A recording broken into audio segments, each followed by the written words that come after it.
মঙ্গল গ্রহের মাকড়সা রহস্য, যা উদ্ঘাটনের পথ খুললেন বিজ্ঞানীরাই।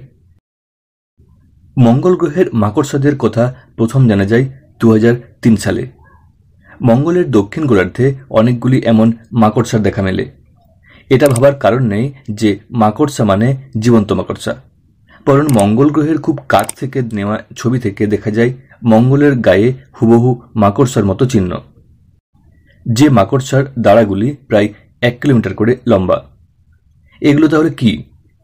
এভাবে মঙ্গলের মাটি আকার নিল কিভাবে, তা নিয়ে বিজ্ঞানীরা চিন্তাভাবনা শুরু করেছিলেন তখন থেকেই। এবার পৃথিবীতে বসেই মঙ্গলের আবহাওয়া তৈরি করে সেই মাকড়সার রহস্য উদ্ঘাটনের চেষ্টা করলেন বিজ্ঞানীরা। আর তাতেই তারা জানতে পারলেন ওগুলি তৈরি হয়েছে কার্বন ডাইঅক্সাইডের বরফ দিয়ে। এমন অনেক মাকড়সার মতো দেখতে লাল গ্রহের গায়ে ছড়িয়ে থাকা এই আজব ভূমি আকার কিভাবে এলো তার একটা ধারণা বিজ্ঞানীরা পেয়ে গেছেন।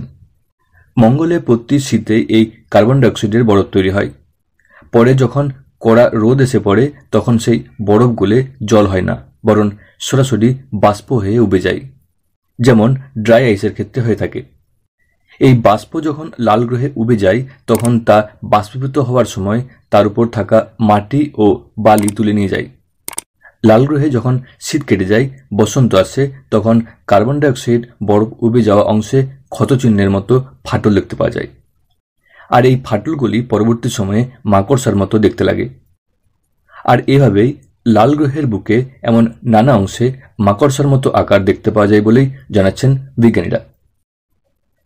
দর্শক বন্ধু, মহাকাশ বিজ্ঞান বিষয়ক বিভিন্ন তথ্য পাওয়ার জন্য অবশ্যই চ্যানেলের সঙ্গে থাকুন। চ্যানেলটি সাবস্ক্রাইব করে সাথে নোটিফিকেশন আইকন অন করে রাখার মাধ্যমে।